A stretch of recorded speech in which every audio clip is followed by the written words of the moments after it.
بسم اللہ الرحمن الرحیم۔ شروع اللہ کے نام سے جو بڑا مہربان نہایت رحم والا ہے۔ السلام علیکم ورحمۃ اللہ وبرکاتہ۔ ڈیئر اسٹوڈنٹس، امید ہے آپ اور آپ کے سب گھر والے خیر و عافیت سے ہوں گے۔ آپ سب کی صحت و سلامتی کے لیے ڈھیروں دعائیں۔ My name is Nadeem Shahid, lecturer Urdu from Multan Public School and College, Multan. This is lecture number 3 of this month. Our today's topic is sentence transformation and close passage، یعنی جملوں کی ساخت میں تبدیلی اور خالی جگہ پر کریں۔ سب سے پہلے ڈیئر اسٹوڈنٹس ہم دیکھتے ہیں کہ یہ سینٹینس ٹرانسفارمیشن کیا ہے، جملوں کی ساخت میں تبدیلی کیا ہے۔ تو اس سلسلے میں آپ کو ایک جملہ دیا جائے گا جس میں آپ نے اس جملے کی ساخت کو، اس کی بناوٹ کو تبدیل کرنا ہوگا، لیکن اس کے ساتھ ہی آپ کو ایک مثال بھی دی جائے گی۔ اس مثال کو مد نظر رکھتے ہوئے آپ نے اس جملے کی ساخت کو بدلنا ہے۔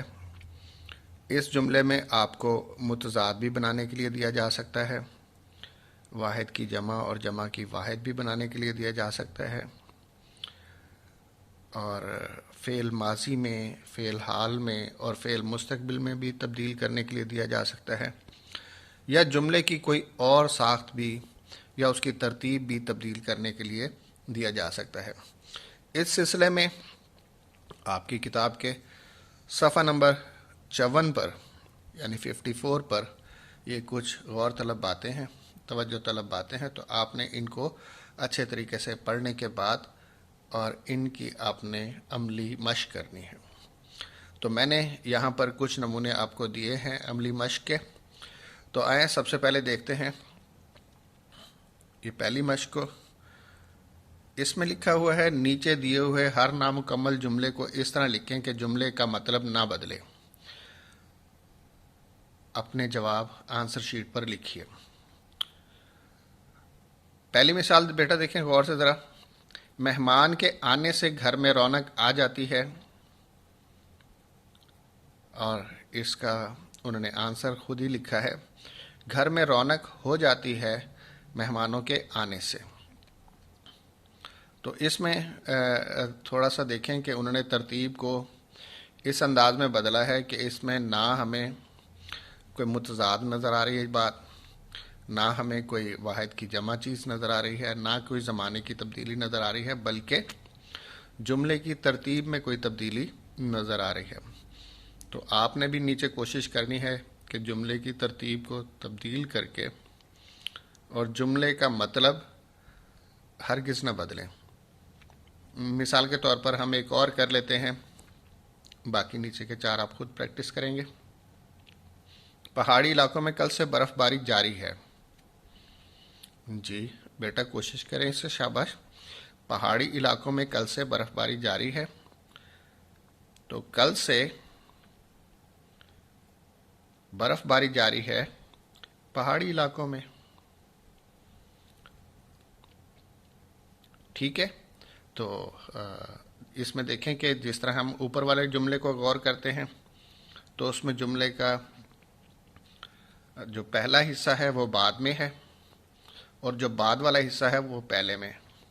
تو ہم نے بھی نیچے والا جو خود پریکٹس کیا ہے، خود مشق کرنا ہے، اس میں بھی ہم نے کوشش کرنی ہے کوئی یہی ترتیب رکھیں۔ اور پھر خاص طور پر ایک بات ہے کہ حروف کو انہوں نے آخر میں بھی لے کے گئے ہیں، اس سے انہوں نے جملے کی جو قدرتی ساخت ہے اس کو بھی بدلا ہے۔ تو آپ نے بھی جملے کی قدرتی ساخت کو بدلنے کی کوشش کرنی ہے کہ پہاڑی علاقوں میں کل سے برف باری جاری ہے، کل سے برف باری جاری ہے پہاڑی علاقوں میں، ٹھیک ہے۔ اب نیچے والے جملے آپ خود پریکٹس کریں گے۔ اگلی مشق کی طرف آتے ہیں۔ اس مشق میں لکھا ہوا ہے کہ نیچے دیے گئے خط کشیدہ الفاظ کو اس طرح بدلیں کہ جملہ کا مفہوم الٹ ہو جائے۔ یہاں پہ ہم سے تقاضا کیا گیا کہ ہم الفاظ کے جو خط کشیدہ ہیں ان کے مطلب کو الٹ دیں، یعنی کہ ان کے متضاد الفاظ وہاں پہ لکھیں۔ مثال کو ذرا غور سے دیکھیں۔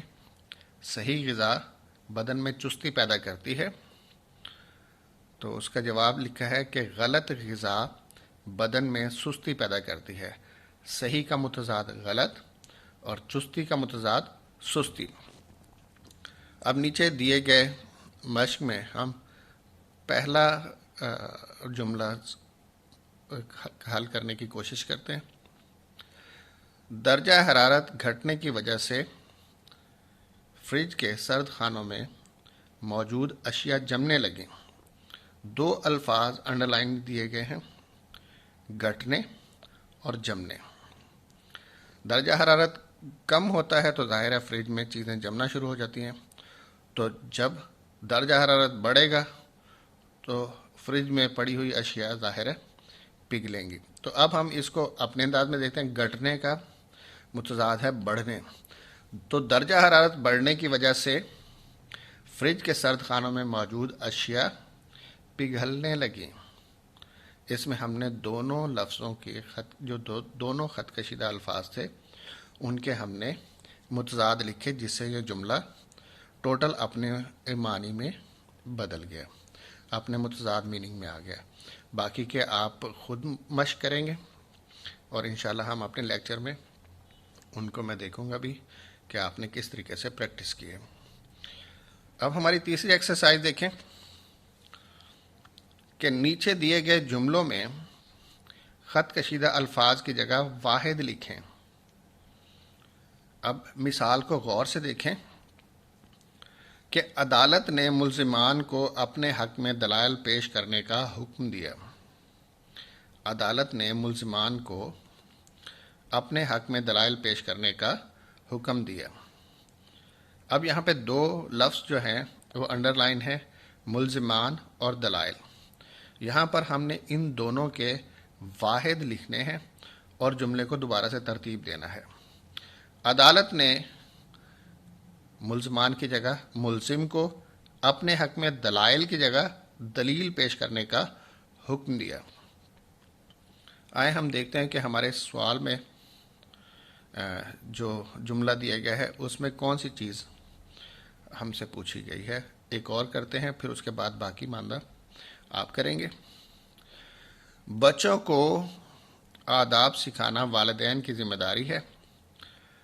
اب ویسے تو بچوں کا واحد بچہ ہوگا، لیکن اردو میں جب ہم بچے لکھتے ہیں تو بچے واحد کے طور پہ بھی آتے ہیں، جس طرح ہے بچے کو گھما لاؤ، بچے کو اٹھا لو۔ تو اسی طریقے سے ہم نے لکھنا ہے بچے کو ادب سکھانا والدین کی ذمہ داری ہے۔ بچے کو، اگر ہم بچہ کو لکھیں گے تو وہ جملہ ہمارے روزمرہ کے مطابق نہیں ہوگا، تو اس لیے آپ نے کوشش کرنی ہے کہ جملہ ہمارے روزمرہ بول چال کے مطابق ہو۔ تو بچے کو ادب سکھانا والدین کی ذمہ داری ہے۔ یہ جو دیگر آپ کو دیے گئے ہیں، آپ نے جملے ان کی آپ نے خود ترتیب لگانی ہے، اور واحد جمع کی جگہ آپ نے واحد لکھ کر ایک نیا جملہ خود ترتیب دینا ہے۔ ٹھیک ہے، اس کے بعد ہم چلتے ہیں ہماری نیکسٹ مشق کی طرف۔ ہماری نئی مشق ہے کہ نیچے دیے گئے جملوں کو فعل ماضی میں تبدیل کریں۔ نیچے دیے گئے جملوں کو فعل ماضی میں تبدیل کریں۔ مثال اس کی دی گئی ہے کہ اسے جب بھی ضرورت پڑتی ہے وہ مدد مانگنے چلی آتی ہے۔ اسے جب بھی ضرورت پڑتی ہے وہ مدد مانگنے چلی آتی ہے۔ تو اسے جب بھی ضرورت پڑی وہ ضرورت مانگنے چلی آئی۔ اب یعنی اسے ماضی میں ہم نے ترتیب دیا ہے جملے کو دوبارہ سے۔ اب ہم دیکھتے ہیں کہ ہماری جو مشق کرنی ہے اس میں ہم پہلا جملہ دیکھتے ہیں کہ وہ کون سا ہے۔ وہ کہے گا کچھ اور، کرے گا کچھ اور۔ یہ تو فیوچر کے بارے میں ہے، لیکن ہم نے اسے پاسٹ میں تبدیل کرنا ہے، ماضی میں تبدیل کرنا ہے، مستقبل کو ماضی میں تبدیل کرنا ہے۔ یعنی کہ اس نے کہا کچھ اور، کیا کچھ اور. اس نے کہا کچھ اور، کیا کچھ اور. اسی طریقے سے اس کے باقی ماندہ جو 4 جملے ہیں وہ آپ خود سالو کریں گے، اور سالو کرنے کے بعد ہم اسے اپنے لیکچر میں ڈسکس کریں گے کہ آپ نے وہ جملے ٹھیک بنائے ہیں، آیا اس میں کوئی غلطی ہے. تو ہم نیکسٹ اپنی مشق دیکھتے ہیں. اس میں ایک اور ہے کہ دیے گئے جملوں کو فعل حال میں تبدیل کریں. مثال غور سے دیکھیں. دھوپ تو نہیں تھی لیکن گرمی بہت تھی. دھوپ تو نہیں تھی لیکن گرمی بہت تھی. اس کا صحیح جواب ہے دھوپ تو نہیں ہے، ہم نے اسے حال میں بدلا ہے. جملہ ہمارا فعل ماضی میں تھا، ہم نے اسے فعل حال میں بدلا ہے. دھوپ تو نہیں ہے لیکن گرمی بہت ہے. دھوپ تو نہیں ہے لیکن گرمی بہت ہے. آپ کو پتہ ہے فعل حال زمانہ موجود ہوتا ہے، زمانہ حال ہوتا ہے جس میں آپ موجود ہوتے ہیں. تو دھوپ تو نہیں ہے لیکن گرمی بہت ہے. اب یہ دیکھیں کہ ہم ایک اور جملہ کرتے ہیں اسی حوالے سے کہ جب فارغ وقت ملے گا تو ہم سب کرکٹ کھیلیں گے. تو یہ تو فیوچر کا ٹینس ہے، یہ تو مستقبل کی بات ہو رہی ہے. تو ہم نے اسے تبدیل کرنا ہے فعل حال میں. جب فارغ وقت ملتا ہے تو ہم کرکٹ کھیلتے ہیں. جب فارغ وقت ملتا ہے تو ہم کرکٹ کھیلتے ہیں. اسی طریقے سے آپ نے بیٹا کوشش کرنی ہے کہ جو باقی کے 4 باقی ماندہ ہیں جملے وہ آپ نے پریکٹس کرنے ہیں. اب ہم چلتے ہیں نیکسٹ ایکسرسائز کی طرف.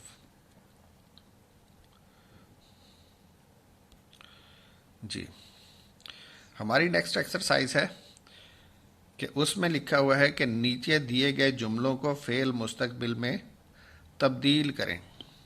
یعنی کہ اب ہم نے کوئی بھی جملہ کسی انداز میں بھی دیا گیا تو ہم نے اسے کس میں تبدیل کرنا ہے کہ جس سے وہی بات مستقبل میں کی گئی محسوس ہو. تیز ہوا سے موم بتی بجھ گئی. مثال کو اچھے طریقے سے دیکھیں. تیز ہوا سے موم بتی بجھ گئی، اور اس کا جواب ہے تیز ہوا سے موم بتی بجھ جائے گی. ہم اگلا جملہ دیکھتے ہیں کہ اچھا دوست برے حالات میں بھی ساتھ نہیں چھوڑتا. تو اچھا دوست برے حالات میں بھی ساتھ نہیں چھوڑے گا. ٹھیک ہے، سمجھ آ گئی. یہ ہے جملوں کی ساخت میں تبدیلی. اب ہم اپنے دوسرے ٹاپک کی طرف آتے ہیں، وہ ہے کلوز پیسج. کلوز پیسج میں کیا ہوتا ہے کہ اس میں ایک پیراگراف دیا جاتا ہے جس میں کچھ لفظ مسنگ ہوتے ہیں، لیکن اسی پیراگراف کی مناسبت سے کچھ الفاظ نیچے دیے جاتے ہیں جس کو آپ نے چن کر ان میں سے جو ٹھیک اس جگہ پر آپ کو لگے تو وہ آپ نے لکھنا ہے. تو اس طریقے سے آپ نے خالی جگہ کو پر کرنا ہے. کلوز پیسج کی ایک ڈیفینیشن ہے، اسے ذرا اچھے طریقے سے دیکھ لیں. Cloze passage is a reading comprehension exercise in which words have been omitted in a systematic fashion. Students fill in the blank and their responses are counted correct if they are exact matches for the missing words.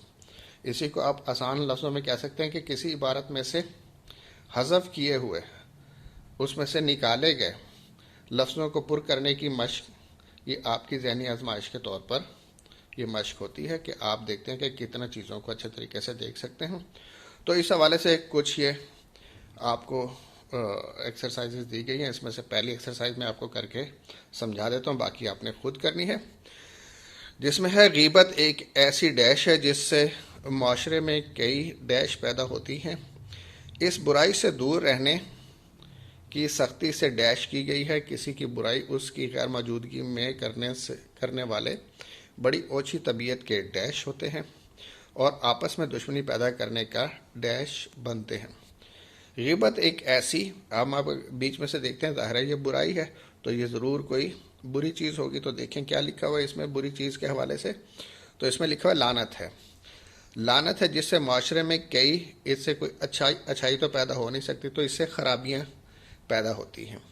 اس برائی سے غیبت ہوتا ہے کہ کسی کی back biting کرنا ہے، کسی کی غیر موجودگی میں اس کی برائی کرنا ہے۔ اس برائی سے دور رہنے کی سختی سے کیا کی گئی ہے؟ ظاہر نصیحت یا تاکید کی گئی ہے۔ ظاہر تاکید آ گیا بیچ میں۔ کسی کی برائی اس کی غیر موجودگی میں کرنے والے بڑی اوچھی طبیعت کے مالک ہوتے ہیں، ظاہر ہے، اور آپس میں دشمنی پیدا کرنے کا سبب بنتے ہیں۔ سبب ہے کہیں، کیونکہ اسباب بھی ہے اور سبب بھی ہے، تو اسباب تو جمع ہے، پیدا کرنے کا سبب بنتے ہیں۔ ٹھیک ہے، تو اسی طریقے سے آپ کو مزید 2 ایکسرسائزز دی گئی ہیں، اسے دوبارہ سے دیکھ لیں، اسے آپ نے اچھے طریقے سے کرنا ہے۔ اور ایک اور ایکسرسائز ہے یہ، اسے بھی آپ نے کرنا ہے اس طریقے سے۔ یہ 3 ایکسرسائزز ہیں خالی جگہ پر کی، ایک میں نے آپ کو فل کر کے بتا دی طریقہ کار، اور دوسرا آپ نے اچھے طریقے سے فل کرنا ہے۔ آج کا ہمارا یہی کام تھا۔